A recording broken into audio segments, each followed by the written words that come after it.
मीठे बच्चे, सदैव खुशी में रहो कि हमें कौन पढ़ाता है, तो यह भी मनमना भव है। तुम्हें खुशी है कि कल हम पत्थर बुद्धि थे, आज पारस बुद्धि बने हैं। प्रश्न, तकदीर खुलने का आधार क्या है? उत्तर, निश्चय। अगर तकदीर खुलने में देरी होगी तो लंगड़ाते रहेंगे। निश्चय बुद्धि अच्छी रीति पढ़कर गैलप करते रहेंगे। कोई भी बात में संशय है तो पीछे रह जाएंगे।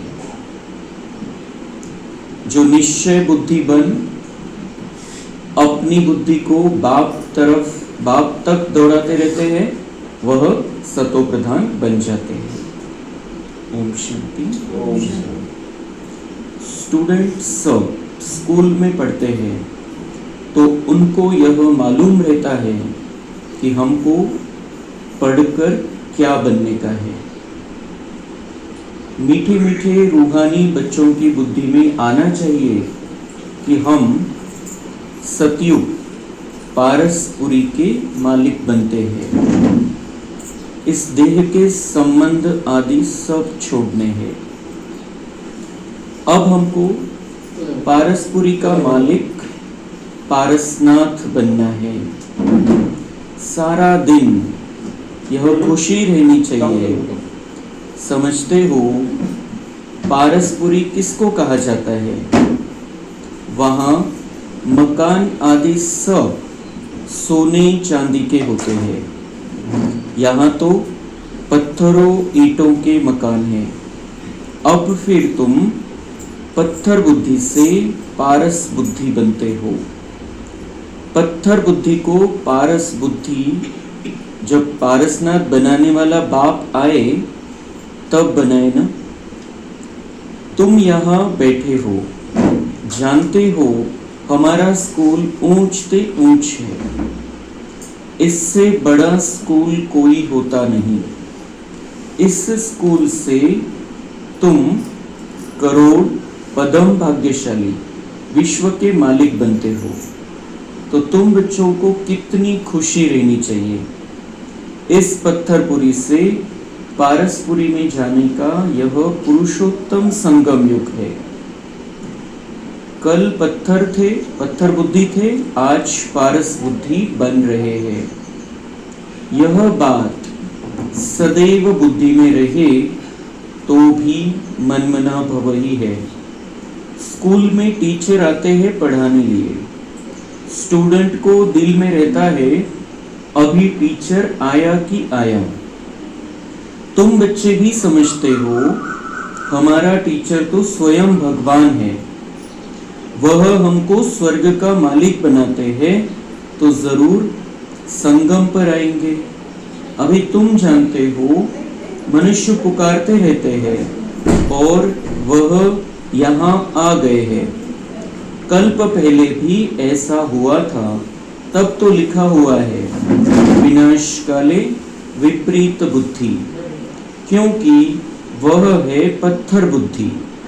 तुम्हारी है विनाश काले प्रीत बुद्धि। तुम पारस बुद्धि बन रहे हो। तो ऐसी कोई युक्ति निकालनी चाहिए जो मनुष्य जल्दी समझे। यहाँ भी बहुतों को ले आते हैं तो भी कहते हैं शिव बाबा ब्रह्मा तन में कैसे पढ़ाते होंगे, कैसे आते होंगे।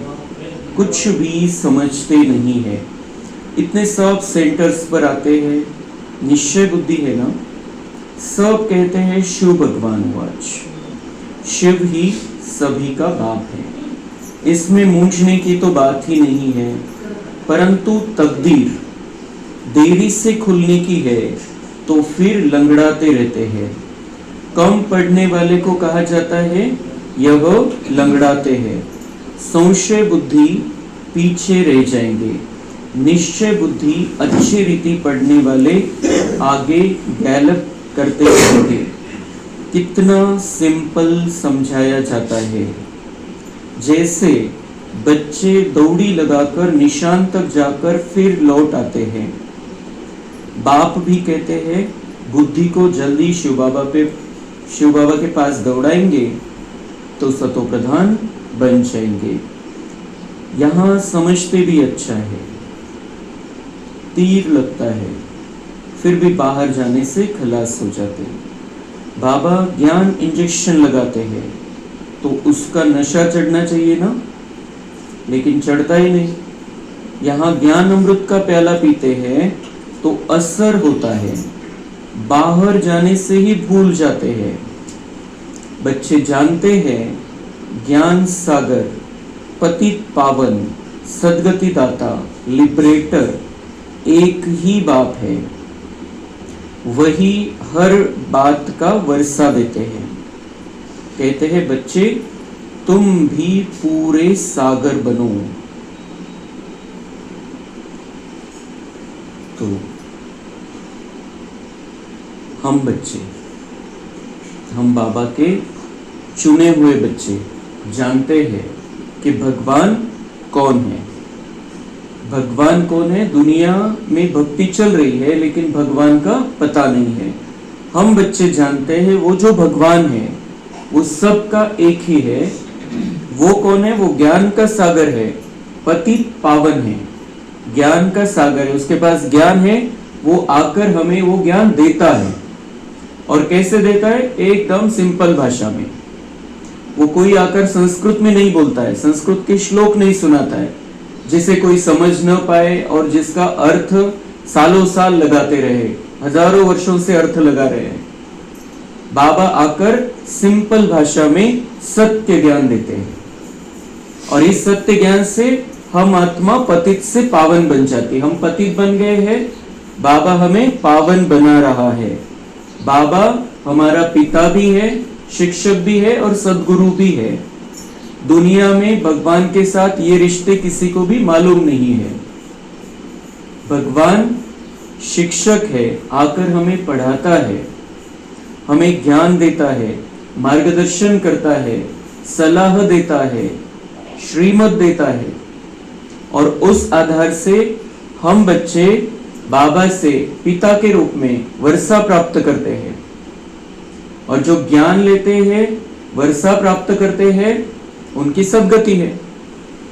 तो भगवान ज्ञान का सागर, पतित पावन, सद्गति दाता है और वो हमारा बन गया है, हम उसके बन गए हैं। दुनिया में कैसे है? सब पत्थर बुद्धी बन गए हैं।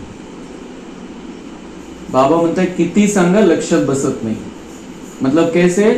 दगड़, पत्थर बुद्धि बन गए। और भगवान हमें पत्थर बुद्धि से पारस बुद्धि बना रहा है।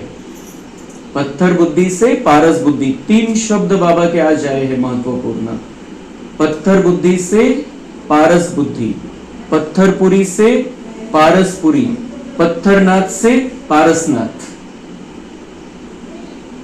हम पत्थर बुद्धी बन गए थे, दगडासारखी बुद्धी झाली होती आणि बाबा आता आपल्याला पारस बुद्धी बनवतोय।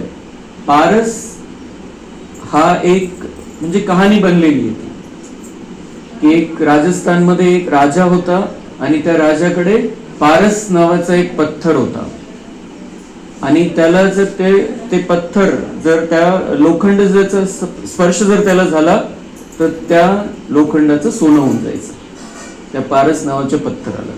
तो वो कहानी है, सत्य किसी को पता नहीं है लेकिन कहा जाता है। लेकिन जब उस पर आक्रमण होने लगे, उस राजा के पास वो पत्थर था, उस पर आक्रमण होने लगे तो उसने एक झील में वो पत्थर डाल दिया और आज तक उसको ढूंढ रहे हैं। तो लेकिन मेन बात ये है, हम जो आत्माएं पत्थर जैसी हो गई थी, बाबा हमें ऐसा बना देता है जो हम खुद सोना बन जाते हैं और जो हमारे संपर्क में आएंगे वो भी सोने जैसे बन जाएंगे। हम खुद सोना बनते हैं और हमारे संपर्क में आने वाले भी सोने जैसे बन जाएंगे अगर वो हमारा कहना सुनेंगे, मानेंगे, समझेंगे। तो तो बाबा हमें पत्थरनाथ से पारसनाथ बना रहा है, हम खुद पारसनाथ बन जाते हैं. जैन धर्मामध्ये 23वे तीर्थंकर सांगितलेले पारसनाथ. लेकिन वो उसके पीछे ये राज है, ये गहराई है उसके अंदर कि हमें खुद को बाबा पारसनाथ बना देता है. हम खुद पारसनाथ बन जाते हैं, हम सोने जैसे बन जाते हैं, सोने जैसी दुनिया में जाते हैं. आज की दुनिया है पत्थरपुरी, बाबा हमें पारसपुरी में लेकर जा रहा है, जो सोने की दुनिया है, जो सोने जैसे लोगों की दुनिया है, जहां पर हम सोने के महलों में रहेंगे. यहां हमारा जीवन बाबा ऐसा बना देता है जो हम अपना भी कल्याण करते हैं, दूसरों का भी कल्याण करते हैं. और उसके लिए बाबा हमें पढ़ाई पढ़ाता है. ये भगवान की पाठशाला है और हम सब भगवान के विद्यार्थी हैं. स्वयं भगवान हमारा परम शिक्षक है, वो हमें पढ़ा रहा है. तो भगवान हमें पढ़ा रहा है तो इसका हमें कितना नशा चढ़ना चाहिए, कितनी खुशी होनी चाहिए. स्वयं भगवान हमें पढ़ा रहा है, कितनी बड़ी बात है. दुनिया में ये बात किसी को पता ही नहीं है कि भगवान आकर खुद आकर ये ऐसा ज्ञान समझाता है. इतना हमें श्रेष्ठ बना देता है, दिव्य बना देता है, जो हमने भी कभी सोचा नहीं था. दुनिया वालों के सोच के बाहर की बात है ये कि भगवान आकर पढ़ाएगा खुद. वो तो ढूंढ रहे हैं, भगवान को ढूंढ रहे हैं, पत्थरों में ढूंढ रहे हैं, मूर्तियों में ढूंढ रहे हैं, मंदिरों में ढूंढ रहे हैं, तीर्थ स्थानों पर ढूंढ रहे हैं. और वो हमारा हो गया है, और वो यहाँ पर आ गया है, हमारा हो गया है. और उसका मुख्य पार्ट तो उसने आकर खत्म भी कर लिया है. हम उसके हैं, वो हमारा है. कितनी बड़ी बात है. तो इसका हमें नशा होना चाहिए और निश्चय होना चाहिए. अगर निश्चय पक्का नहीं होगा तो बाबा कह रहे लंगडाते रहेंगे. फिर जसं पायाला काही जखम झालेली आहे किंवा मग काही प्रॉब्लेम आहे पायाला, तो तो लंगडत चालतो, म्हणजे मग फास्ट नहीं चालू शकत. तो बाबा कह रहे ऐसे भी बुद्धि लंगड़ी हो जाती है, तो फिर उड़ नहीं सकते, इस रास्ते पर चल नहीं सकते, किसी न किसी बात में अटक जाते हैं. तो अगर हमें आगे जाना है, और उसमें भी बाबा शब्द यूज करता है गॅलप करना है. गॅलप म्हणजे स्पीड मध्ये चालायचं. आपल्या पुढे बरेच जण गेलेले, बऱ्याच वर्षापासून हे ज्ञान चालू आहे, आपल्या पुढे बरेच जण गेलेले. आपल्याला स्पीड पकडून पुढे जायचं. गॅलप करना है मतलब बहुत स्पीड से आगे जाना है. तो उसके लिए सबसे महत्वपूर्ण बात है निश्चय. और निश्चय किस किस बात में होना चाहिए? मैं आत्मा हूं. सबसे पहला निश्चय खुद में निश्चय कि मैं आत्मा हूं और मैं देवता बनने वाली आत्मा हूं. मुझे देवता बनना है. मैं सतयुग की महान आत्मा हूं. इस ड्रामा में मेरा श्रेष्ठ पार्ट है. ये खुद पर निश्चय. फिर दूसरा निश्चय होना चाहिए बाबा पर कि बाबा मेरे परम पिता है, और वो परम पिता परमात्मा नई दुनिया की स्थापना करने के लिए इस धरती पर अब भी उपस्थित है. मुझे उनसे वर्षा लेना है, मुझे उनसे संपूर्ण वर्षा लेना है. बाबा ही भगवान है, बाबा ही पतित पावन है, बाबा ही मुझे पारसपुरी में लेकर जाएगा, बाबा ही सद्गति दाता है. ये पक्का निश्चय. और तीसरा होना चाहिए ड्रामा पर निश्चय पक्का कि जो हो रहा है उसको स्वीकार करना है, साक्षी दृष्टा होकर उसे देखना है और पास कर देना है. उसमें अटकना नहीं है. जो भी ड्रामा में होगा हमारे कल्याण के लिए होना है. जो भी विनाश के सीन सीनरी आएंगे हमारे कल्याण के लिए है. क्योंकि बाबा अब पत्थरपुरी से पारसपुरी बना रहा है. तो पारसपुरी कब बनेगी? जब ये पत्थर की दुनिया खत्म हो जाएगी तब पारसपुरी बनेगी. तो ड्रामा में निश्चय, अगर ये निश्चय पक्के हैं तो फिर हम आगे बढ़ेंगे बहुत अच्छी रीति से. और ये निश्चय भी पक्का होना चाहिए कि अब घर जाना है, अब घर जाना है. तो घर जाने के पहले मुझे संपूर्ण बनना है, संपूर्ण पवित्रता मुझे अपने अंदर धारण कर लेनी है. ऐसे नहीं, बाबा ने बताया है 3 बातें, अचानक, एव्हर रेडी और बहुत काल. हे तिन्ही शब्द सदा आपल्या बुद्धीमध्ये पाहिजे. जर निश्चय पक्का करायचा आपल्याला हे 3 शब्द पाहिजे कि अचानक कुछ भी हो सकता है, कुछ भी हो सकता है. और बाबा ने ये बता दिया, वो जो विमान का एक्सीडेंट हुआ उसमें बाबा के 4 बच्चे थे, 2 अच्छे श्रेष्ठ पुरुषार्थी बच्चे थे उसमें. तो बाबा ने ये बता दिया किसी का भी अंतिम समय कभी भी आ सकता है. उस सेकंड में तुम्हें मेरी याद रहनी चाहिए. आपने बहुत कुछ कर लिया, बहुत पुरुषार्थ करते हो, बहुत धारणा है, बहुत सेवा है, लेकिन अंतिम समय में क्या स्थिति थी. तो ये हम कहते हैं कि हमें कुछ नहीं होने वाला, बाबा है, फिर हम अंतिम सेकंड में याद कर लेंगे.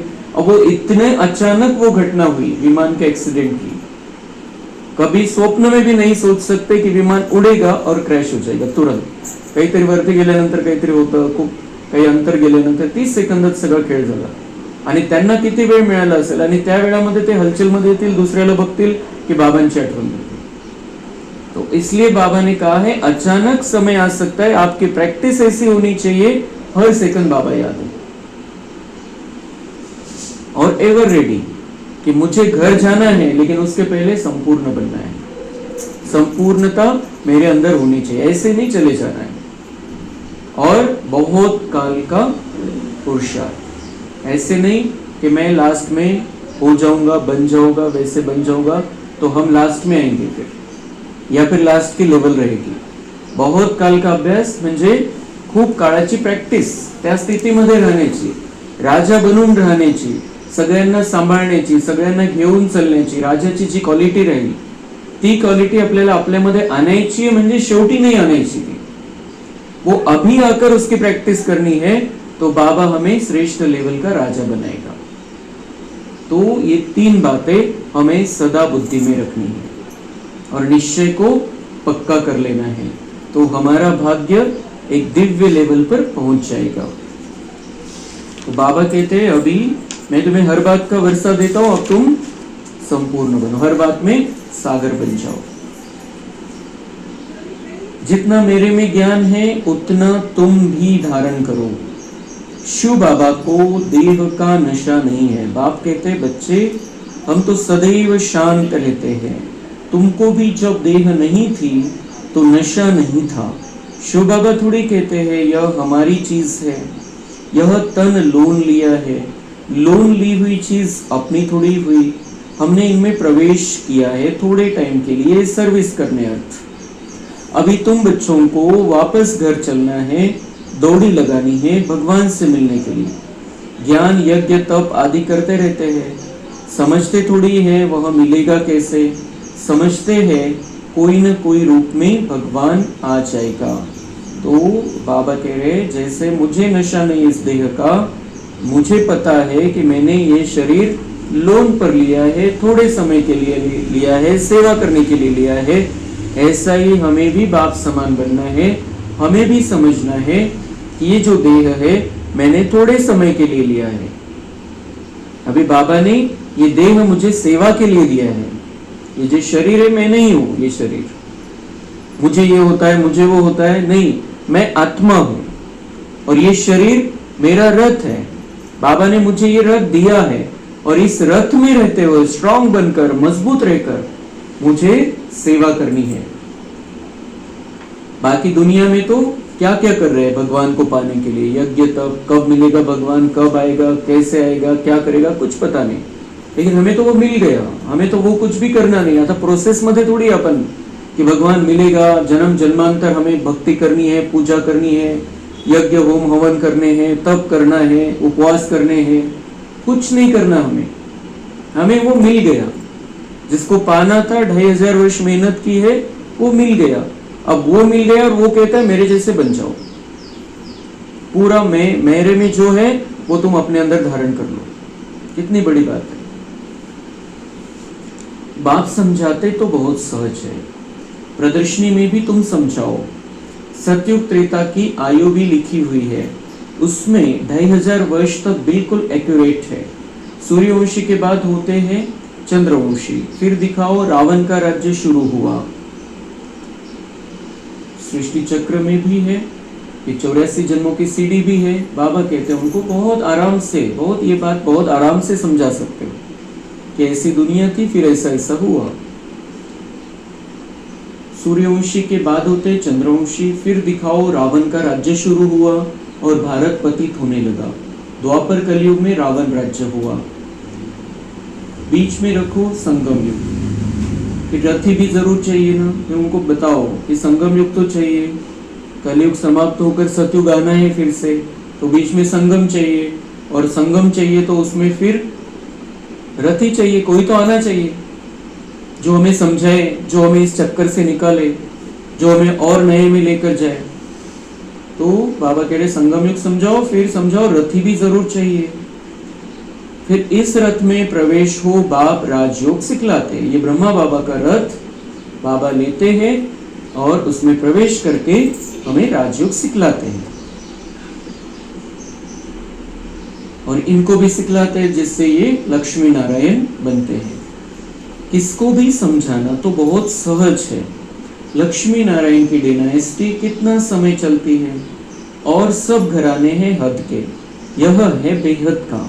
इस बेहद की हिस्ट्री ज्योग्राफी को जानना चाहिए ना। अभी है संगम युग, फिर दैवी राज्य स्थापन हो रहा है। इस पत्थरपुरी पुरानी दुनिया का विनाश होना है। विनाश न हो तो नई दुनिया कैसे बनेगी? अब कहते हैं न्यू दिल्ली। अभी तुम बच्चे जानते हो न्यू दिल्ली कब होगी? नई दुनिया में नई दिल्ली होती है। गाते भी है जमुना के कंठे पर महल होते हैं। जब इन लक्ष्मी नारायण का राज्य है तब कहेंगे न्यू दिल्ली पारसपुरी, नई दिल्ली पारसपुरी। उसको नाम है सतयुग में इंद्रप्रस्थ। दिल्ली का नाम इंद्रप्रस्थ। दिल्ली जहां पर आज है वही हमारी राजधानी है, वही लक्ष्मी नारायण राज करेंगे मेन, वो उसका नाम सतयुग में होता है इंद्रप्रस्थ। तो गाते भी हैं जमुना के कंठे पर महल होते हैं। जब इन लक्ष्मी नारायण का राज्य है तब कहेंगे न्यू दिल्ली पारसपुरी। नया राज्य तो सतयुग में लक्ष्मी नारायण का ही होता है। मनुष्य तो यह भी भूल गए हैं कि ड्रामा कैसे शुरू होता है, कौन कौन मुख्य एक्टर्स है, वह जानना चाहिए ना। एक्टर्स तो बहुत है, इसलिए मुख्य एक्टर्स को तुम जानते हो, तुम भी मुख्य एक्टर्स बन रहे हो। सबसे मुख्य पार्ट तुम बजा रहे हो। तुम रूहानी सोशल वर्कर्स हो, बाकी सब सोशल वर्कर्स है जिस्मानी। तो बाबा कह रही ये जो नाटक बना हुआ है, इस नाटक में बहुत सारे कलाकार हैं, और इसमें जो मुख्य मुख्य कलाकार है, जैसे ब्रह्मा विष्णु शंकर का पार्ट हमें जो पता है, फिर लक्ष्मी नारायण, राम सीता, फिर बाकी जो भी धर्म स्थापक है, महान राजाएं हैं, कलाकार है इस सृष्टि नाटक में। बाबा कह रहे हैं तुम भी इस सृष्टि नाटक में बहुत बड़े कलाकार हो, बहुत बड़े एक्टर हो, तुम्हारा पार्ट बहुत ऊंचा है। और संगम युग में हमारा पार्ट सबसे ऊंचा है। सतयुग में हम खुद देवता रहेंगे, द्वापर के बाद मंदिरों में हमारी पूजा होगी, लेकिन अभी इस समय हमारा पार्ट सबसे ऊंचा है, क्योंकि हम दुनिया का कल्याण करने वाली आत्माएं हैं। हम विश्व कल्याणकारी आत्माएं हैं। इस समय हम जो सेवा करते हैं दुनिया में कोई नहीं कर सकता है। हम रूहानी सेवाधारी आत्माएं हैं। बाकी जो दुनिया में सेवा करते हैं, समाज सेवा करते हैं, कपड़े देते हैं, किसी को पैसे देते हैं, किसी को क्या देते हैं, लेकिन हम जब जो जरूरत है वो देते हैं, लेकिन मेन जो हम देते हैं वो है सुख, शांति, प्रेम, आनंद, ज्ञान, पवित्रता, शक्ति। बाबा से लेकर उनको देते हैं और उनको पारसपुरी में चलने का, सतयुग में चलने का रास्ता बताते हैं। उनको ये बताते हैं कि आप भी, हम जो पुरुषार्थ कर रहे हैं आप भी करो और आप भी वर्षा ले लो। तो हम विश्व कल्याण करने वाली आत्माएं हैं, तो हमारा पार्ट बहुत ऊंचा है। तो इस पार्ट को हमें समझना है। आत्ताचा जो आपला पार्ट आहे सगळ्यात श्रेष्ठ पार्ट, इतका मोठा पार्ट दुनियेमध्ये 5000 वर्षामध्ये कोणाचा पण नाही, जो आपला आज पार्ट है। तो या पार्टला समझायचं है। मेरा एक सेकंड भी ऐसा नहीं होना चाहिए जो मैंने यहाँ पर इस दुनिया में अशांति फैला दी, कुछ गलत शब्द बोल दिया, कुछ गलत भावना रख ली, वो सारा वातावरण में फैल रहा है। तो बहुत महत्वपूर्ण पार्ट है इस समय हमारा। हम संगम युगी आत्माएं हैं, हम साधारण आत्माएं नहीं है। क्या होता है, ऐसे चलता है, ये सब बातें अब हमें पीछे छोड़नी है। हम संगम युगी श्रेष्ठ दिव्य आत्माएं हैं, विश्व सेवाधारी है। तो सेवा हमें हर एक आत्मा की करनी है, विश्व के कोने कोने की करनी है, 5 तत्वों की करनी है, वातावरण में शांति फैलानी है, शक्ति फैलानी है, सुख फैलाना है। तो ये सबसे मुख्य स्वमान हमारा होना चाहिए कि हम सबसे बड़े विश्व कल्याणकारी है। हमारा बहुत ऊंचा पार्ट है अभी इस समय कि हम है, हम बनेंगे ये नहीं, अभी इस समय या सेकंदाला, आता जो सेकंद आहे, पुढचा जो सेकंद आहे, त्याच्या पुढचा जो सेकंद आहे, प्रत्येक सेकंदाला माझा पार्ट है कि मैं विश्व कल्याणकारी। अगर ये याद रहेगा तो हमारे से कुछ गलत होगा ही नहीं, हो ही नहीं सकता है। बाबा कहते हैं जब यहाँ बैठते हैं तब बहुत अच्छा लगता है, बहुत पक्का हो जाता है मेरा क्या पार्ट है, लेकिन जैसे यहाँ से बाहर गए वो नशा नहीं रहता है। तो अगर नशा रखना है हमें, तो अगर ये हम याद कर ले कि मैं सेवाधारी हूँ, मेरा सेवा का जीवन है, जैसे बाबा कहते हैं मैं भी सेवा के लिए इस तन में आया हूँ, वैसे मैं भी इस तन में सेवा के लिए हूँ। अगर ये पक्का हो जाए तो कुछ गलत हमारे से होगा ही नहीं, हो ही नहीं सकता है। हम इन बातों को भूल ही नहीं सकते हैं। जब सेवा याद रहेगी तो हम बाबा को, बाबा की बातों को भूल ही नहीं सकते। बहुत अच्छा ये तरीका है सेवा याद रखना, हर पल सेवा। तो तुम रूहानी सोशल वर्कर्स हो, बाकी सब सोशल वर्कर्स है जिस्मानी। तुम रूहों को समझाते हो, पढ़ती रूह है। मनुष्य समझते हैं जिस्म पढ़ता है। यह किसको भी पता नहीं है कि आत्मा इन ऑर्गन्स द्वारा पढ़ती है। हम आत्मा बैरिस्टर आदि बनता हो, बाबा हमको पढ़ाते हैं। संस्कार भी आत्मा में रहते हैं, संस्कार ले जाएंगे, फिर आकर नई दुनिया में राज्य करेंगे। जैसे सतयुग में राजधानी चली थी वैसे ही शुरू हो जाएगी। इसमें कुछ पूछने की दरकार नहीं रहती। मुख्य बात है देह अभिमान में कभी नहीं आओ, अपने को आत्मा समझो, कोई भी विकर्म नहीं करो। मुख्य विकार है काम विकार। तुम्हारे सिर पर तो जन्म जन्मांतर के पाप है, उनको भस्म करो। बाप पावन होने का बहुत सहज उपाय बतलाते हैं। अभी नया अकाउंट नहीं बनाना है, बाबा कहते हैं अभी कोई पाप नहीं होना चाहिए, भी पिछला जो है बहुत बोझा है उसको ही उतारना है। तुम एक बाप की याद से पावन बन जाएंगे। भगवान उवाच, बच्चों प्रति तुम आत्माओं से बात करता हो और कोई मनुष्य ऐसे समझ न सके, वह तो अपने को शरीर ही समझते हैं। बाप कहते हैं मैं आत्माओं को समझाता हूँ। गाया भी जाता है, आत्माओं और परमात्मा का मेला लगता है।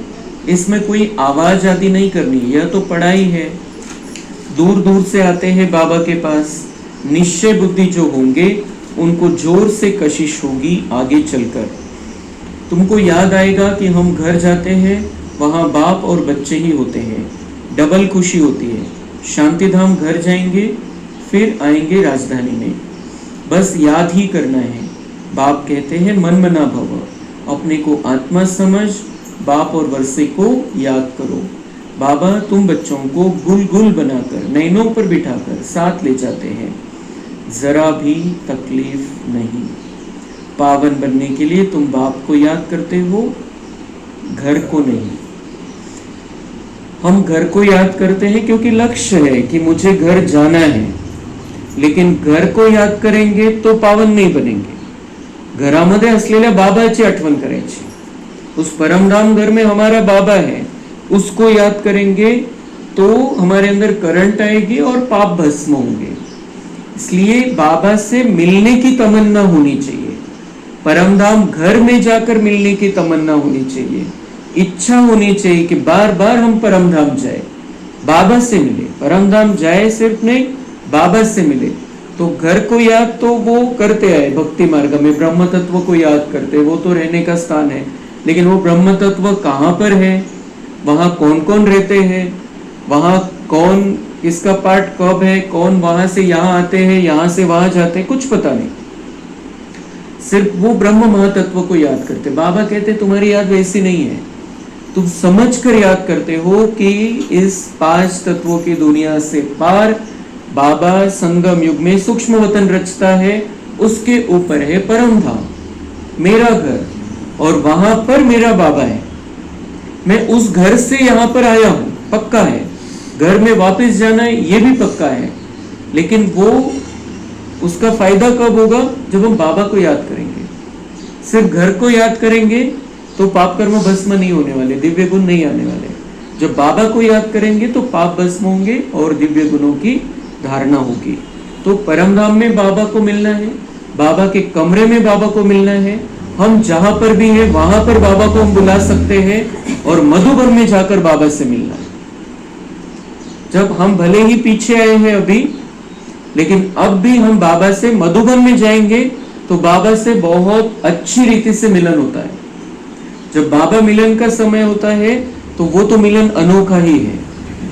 उस समय का जो अनुभव है वो बहुत अनोखा है।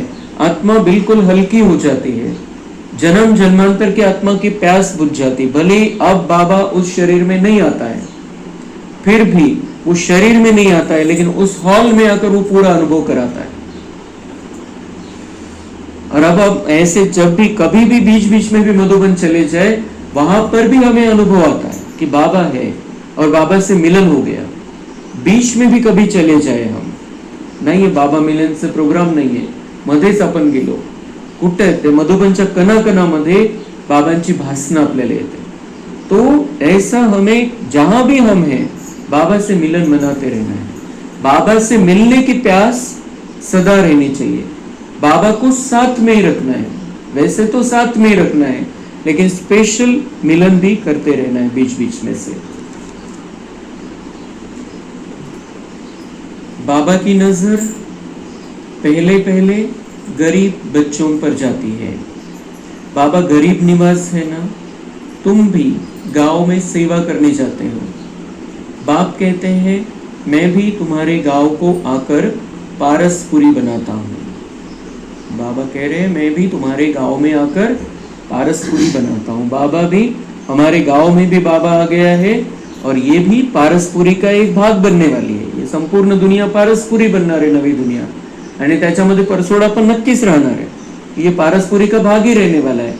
जैसे बाबा ने कहा बॉम्बे नहीं रहेगी, तो बॉम्बे नहीं रहने वाला है पारसपुरी का भाग, लेकिन परसोड़ा बीच में है, तो ये बिल्कुल पारसपुरी का भाग है। तो ये तो हमारे लिए तो बिल्कुल क्लियर है कि ये बाबा हमारे गांव को भी पारसपुरी बनाने वाला है। इस गांव को जहां हम अब भी रह रहे हैं, हम सतयुग में कहाँ रहेंगे? हमें तो नजदीक रहना है, दिल्ली के लक्ष्मी नारायण की राजधानी के नजदीक रहना है, उसी राजधानी में आना है हमको तो। लेकिन जहां हम अभी निमित्त है, वहां पर हमें इस धरती को भी पारसपुरी के लायक बनाना है। और बाबा की नजर गरीब बच्चों पर जाती, जो आज पैसे से गरीब है उन पर भी, जो बच्चे बने जिन्होंने बाबा को पहचान लिया है उन पर बाबा की नजर जाती है। और दूसरा जो साहूकार है लेकिन ऐसा समझते सब कुछ बाबा का है तो आज गरीब बन गए, तो उन पर भी बाबा की नजर है। लेकिन जो समझते मैं ये हूं, मेरे पास इतना है, उन पर बाबा की नजर नहीं जाती। मैं जिनका चलता रहता है, मैं ये करता हूं, मैंने ये किया, मेरा ये है, मेरे पास इतना है, उन पर बाबा की नजर नहीं जाती है। जो समर्पित हो जाते हैं बाबा पर, वो जैसे गरीब बन जाते हैं, कुछ नहीं है मेरा, उन पर बाबा की नजर जाती है और बाबा उनको भरपूर कर देता है। तो ऐसा गरीब हमें बनना है, बिल्कुल हमें पक्का कर लेना है, मैं बाबा का गरीब बच्चा हूं, मेरा कुछ भी नहीं है, ये पक्का कर लेना है। अभी तो यह नरक पुरानी दुनिया है, इनको जरूर तोड़ना पड़े। नई दुनिया में नई दिल्ली वह सतयुग में ही होगी, वहां राज्य भी तुम्हारा होगा। तुमको नशा चढ़ता है, हम फिर से अपनी राजधानी स्थापन करेंगे जैसे कल्प पहले की थी। यह थोड़ी कहेंगे हम ऐसे ऐसे मकान बनाएंगे, नहीं, तुम जाएंगे वहां तो ऑटोमेटिक तुम वह बनाने लग पड़ेंगे, क्योंकि वह आत्मा में पार्ट भरा हुआ है। तो पार्ट आपला दबला होता सतयुगातला, तर बाबा म्हणते तुम्ही आता इथं नाही डिझाईन बनवणार आपले महलची, कि हम ऐसे ऐसे डिजाइन के मकान बनाएंगे, ये करेंगे वो करेंगे। बाबा कह रहे वहां जाएंगे वो पार्ट ओपन हो जाएगा, तुम्हारा कैसा महल था पिछले 5000 वर्ष पहले, तो वैसे डिजाइन आप बनाने को कहोगे। जो जो हमारा आर्किटेक्ट होगा उस समय, जो इंजीनियर होगा, उसको कहेंगे हमें ऐसे ऐसी डिजाइन चाहिए, क्योंकि आत्मा में पार्ट नोंदा हुआ है। और उसी अनुसार म्हणजे बाबा म्हणता है आता तुम्ही फक्त ते बघायचं आहे, मेरी राजधानी ऐसे है, मेरा राज्य ऐसा है, मेरा महल ऐसा है, ये देखना है, लेकिन यहाँ डिजाइन नहीं बनाने की जरूरत, वहां पे ऑटोमेटिक तुम बना लोगे, क्योंकि वह आत्मा में पार्ट भरा हुआ है। यहाँ पार्ट है सिर्फ पढ़ने का, वहां तुम्हारी बुद्धि में आप ही आएगा कि ऐसे ऐसे हम महल बनाए। यहाँ का पार्ट क्या है? पढ़ने का। तो बाबा कह रहे अपना पार्ट अच्छी तरह से बजाओ। अभी पढ़ने का पार्ट है, बहुत अच्छी रीति से पढ़ो, और पढ़ाई के 4 विषय हैं, चारों विषयों में आगे जाना है। जैसे कल्प पहले बनाया था वह बनाने लग पड़ेंगे। आत्मा में भी पहले से नूंद है, तुम वही महल बनाएंगे जिन महलों में तुम कल्प कल्प रहते हो। इन बातों को नया कोई समझ न सके। तुम समझते हो हम आते हैं, नई नई पॉइंट्स सुन रिफ्रेश होकर जाते हैं, नई नई पॉइंट्स निकलती है, वह भी ड्रामा में नूंद है। मुरलिया 6 साल के बाद रिपीट होती है, लेकिन फिर भी नई नई पॉइंट्स निकलते हैं। आता इथं तर किती वर्षापासून चालू आहे, डबल रिपीटेशन चालू आहे, पण असं वाटतं की नवीन मुरली है। ये पॉइंट बाबा ने आज नया सुनाया, क्योंकि हमारी बुद्धि की क्वालिटी बढ़ती जाती है। कुछ बातों पर हम ज्यादा फोकस कर लेते हैं जो जिसको पिछली बार नहीं समझ पाए थे। तो दादिया भी जो 80 साल से उन्होंने हर एक मुरली 15 बार सुनी है, रिपीट हुई हर एक मुरली, जिनको 70-80 साल हो गए थे, लेकिन वो भी कहती थी बाबा ने आज नया सुनाया है, वही मुरली रिपीट होने वाली।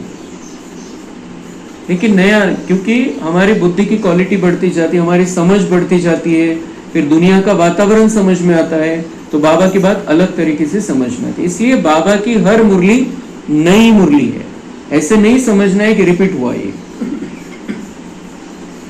बाबा कहते बच्चे, मैं इस बैल पर यानी रथ पर सदैव सवारी करूं, इसमें मुझे सुख नहीं भासता है। मैं तो तुम बच्चों को पढ़ाने आता हूँ, ऐसे नहीं बैल पर सवारी कर बैठी ही है, रात दिन बैल पर सवारी होती है क्या?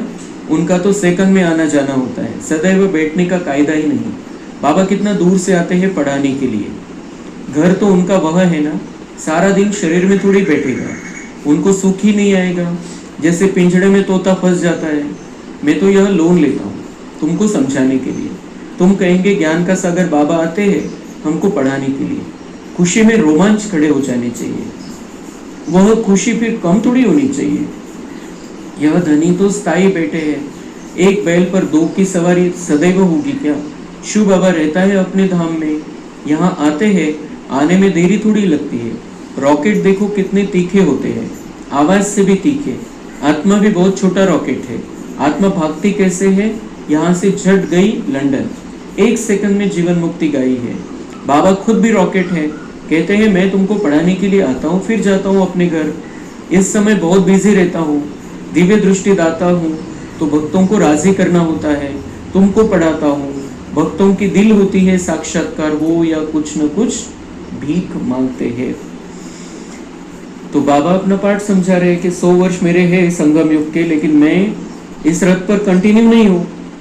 100 वर्ष या रथामध्ये विराजमान नहीं है बाबा। बाबा आता है, अपना काम करता है, ज्ञान सुनाना है, ज्ञान सुनाता है, किसको दृष्टि देनी दृष्टि देता है, चला जाता है। जब ब्रह्मा बाबा थे तब भी, जब यहाँ पर साकार में थे तब ऐसे नहीं कि बाबा कंटिन्यू 24 घंटे उनमें बैठे रहते थे।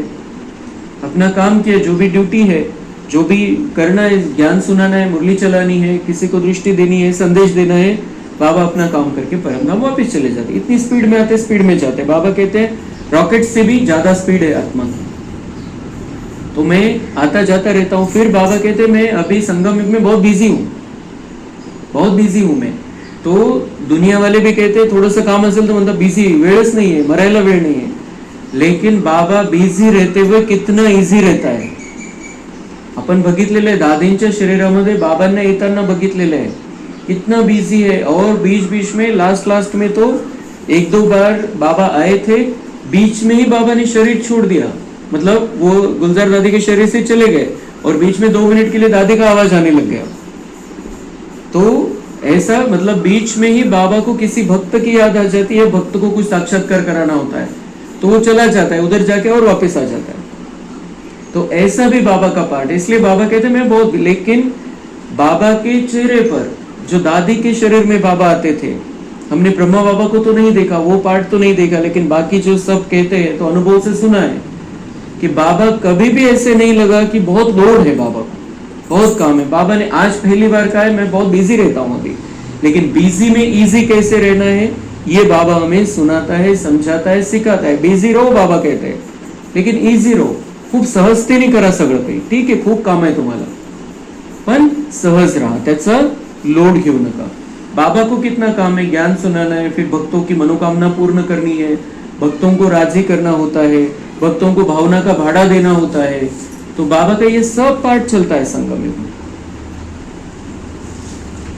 तो ऐसे ही हमें बाबा जैसा बनना है। हमारा यहाँ पर सेवा है, सेवा की, सेवा खत्म, हम परम धाम में बाबा के साथ में, सूक्ष्म वतन में बाबा के साथ बातचीत कर रहे हैं। ऐसा भी हमें अब प्रैक्टिस करनी है।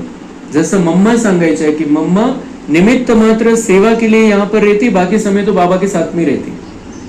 तो ऐसा ही हमें भी अपना पार्ट अभी नक्की करना पड़ेगा, क्योंकि अंतिम समय आ गया है, बिल्कुल अंतिम समय आ गया है। अच्छा, मीठे मीठे सिक्के लदे बच्चों प्रति माता पिता बाप दादा का याद, प्यार और गुड मॉर्निंग। रूहानी बाप की रूहानी बच्चों को नमस्ते। हम रूहानी बच्चों की रूहानी बाप दादा को याद, प्यार, गुड मॉर्निंग, नमस्ते। वाह बाबा वाह, शुक्रिया बाबा शुक्रिया। वरदान है श्रेष्ठ संकल्पों के सहयोग द्वारा सर्व में शक्ति भरने वाले शक्तिशाली आत्मा भव। स्लोगन है मास्टर दुख हरता बन, दुख को भी रूहानी सुख में परिवर्तन करना यही आपका श्रेष्ठ कर्तव्य है। अव्यक्त इशारे है, कोई कोई बच्चे कभी कभी बड़ा खेल दिखाते हैं, व्यर्थ संकल्प इतना फोर्स से आते हैं जो कंट्रोल नहीं कर पाते, फिर उस समय कहते क्या करे, हो गया ना, रोक नहीं सकते, जो आया वह कर लिया। लेकिन व्यर्थ के लिए कंट्रोलिंग पावर चाहिए। जैसे एक समर्थ संकल्प का फल पदम गुना मिलता है, ऐसे ही एक व्यर्थ संकल्प का हिसाब किताब, उदास होना, दिल शिकस्त होना व खुशी गायब होना, यह भी एक का बहुत गुना के हिसाब से अनुभव होता है। तो व्यर्थ संकल्प म्हणजे काहीतरी चुकीचं मनामध्ये काहीतरी बोलले, काहीतरी भावना आली, तो वो क्या होता है, फिर हम बोलते हैं, हम करते हैं, हम बोल देते हैं, गलत हो जाता है। बाबा ने कहा है लेकिन हम बोल देते हैं, कुछ ना कुछ गलत बोल देते हैं। परिणाम काय होतो त्याचा, हिसाब किताब तो बनता ही है, वातावरण को खराब किया, लेकिन परिणाम खुद ही खुद अंदर उदास हो जाते हैं, खुद ही परेशान हो जाते हैं, खुद ही निराश हो जाते हैं, खुशी गायब हो जाती है। तो बहुत बड़ा हिसाब बन जाता है। फिर अगर खुशी गायब हो गई, हम उदास हो गए, तो पुरुषार्थ क्या करेंगे? तो वो तो सेकंड गया, लेकिन उसके साथ कितने घंटे बर्बाद कर दिए। फिर हमने ये बोला, उसने ये बोला, ये हो गया, वो हो गया सब। तो इसलिए श्रेष्ठ संकल्प का महत्व ध्यान में रखना है। हर पल श्रेष्ठ संकल्प होना चाहिए हमारा। जैसे बाबा के विचार है, जैसे बाबा के संकल्प है, वैसे ही संकल्प हमें करने। एक भी व्यर्थ हमारे मन में भी नहीं होना चाहिए, जबान पर भी नहीं होना चाहिए, भावना में, वाइब्रेशन में भी नहीं होना चाहिए। अच्छा, ओम शांति।